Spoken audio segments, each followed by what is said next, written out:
उत्तर प्रदेश सरकार ने जगह जगह फसल खरीद केंद्र खोले हैं, लेकिन जिम्मेदारों की लापरवाही से किसानों को इतना परेशान किया जाता है कि वह व्यापारियों को औने पौने दामों में फसल बेचने को मजबूर हो जाते हैं।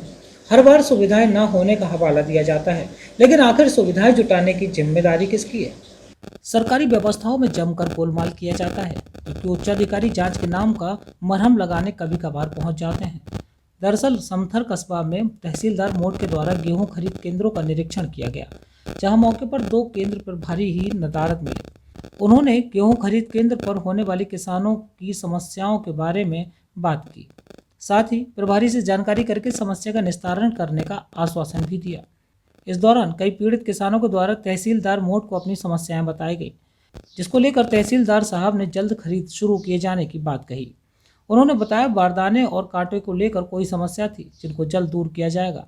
इस विषय में जब हमारे पत्रकार ने तहसीलदार से सवाल किए तो तहसीलदार के द्वारा गोल मटोल जवाब देते हुए कहा गया कि आपको स्वयं पता होगा कि गेहूं खरीद केंद्र कब से बंद पड़े हैं और क्यों पड़े हैं।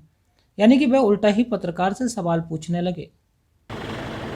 वो आप किन प्रभारी से खुद ही पूछ लीजिए। 3 तारीख को आपके पास न्यूज मिल गया ना कि हम आए हैं चेक करने। नहीं, जैसे सर कितने दिन से यहाँ बंद था, कितनी। अरे ये तो तुम्हारा काम है, तुम हमको बताओगे। आप लोग यहाँ के पत्रकार हैं, आपको खुद इनसे पूछिए ना, इनसे पूछिए कि आप क्यों बंद किए हैं, कितने दिनों से बंद है। इनकी रिकॉर्डिंग आप रखिए, ठीक है, वो आप ले लीजिए। जैसे आपने निरीक्षण किया, निरीक्षण के दौरान क्या यहाँ पाया आपने? निरीक्षण मैं ये करने आया हूँ, बता तो रहा हूँ कि यहाँ पर खरीद क्यों बंद है जी। खरीद इसलिए बंद है कि इनका है कि उठ नहीं रहा है जी।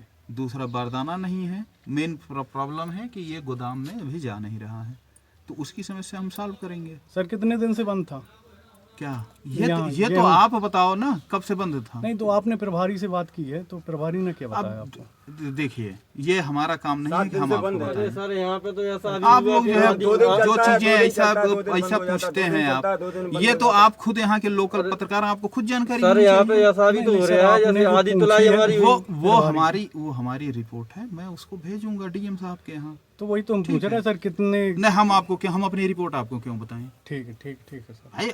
अब सवाल यह उठता है कि आखिर यह सब व्यवस्थाएं जुटाने की जिम्मेदारी किसकी होती है? किसान बड़ी उम्मीद लगाकर अपनी फसल तैयार करके ट्रैक्टर पर लाद कर गेहूं खरीद केंद्र पर लेकर आता है, लेकिन यहाँ भी उसे हफ्तों का इंतजार करना पड़ता है, जबकि जिम्मेदार अधिकारी कोई न कोई बहाने बनाकर किसानों को टालते रहते हैं। मोहल्ला के कहाँ आए थे? सर लेवी पे।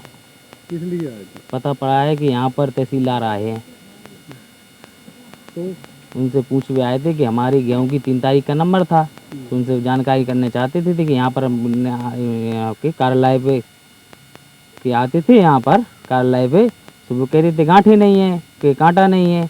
तो उनसे वो जानकारी करने के लिए आए थे तहसीलदार से कि गांठे कांटा आया कि नहीं आया। तो उनसे बात की, तो उनने कोई जवाब नहीं दिया और ड्राइवर से बोले गाड़ी स्टार्ट करो, और वो चले गए। समथर से यशपाल सिंह की report. With moral values, the only institution with all latest facilities, computer lab, science lab, experienced teachers, air-conditioned hostel with all facilities, the best educational institute in the area, the Pramodaya International College, Jhansi Road, Mauranipur.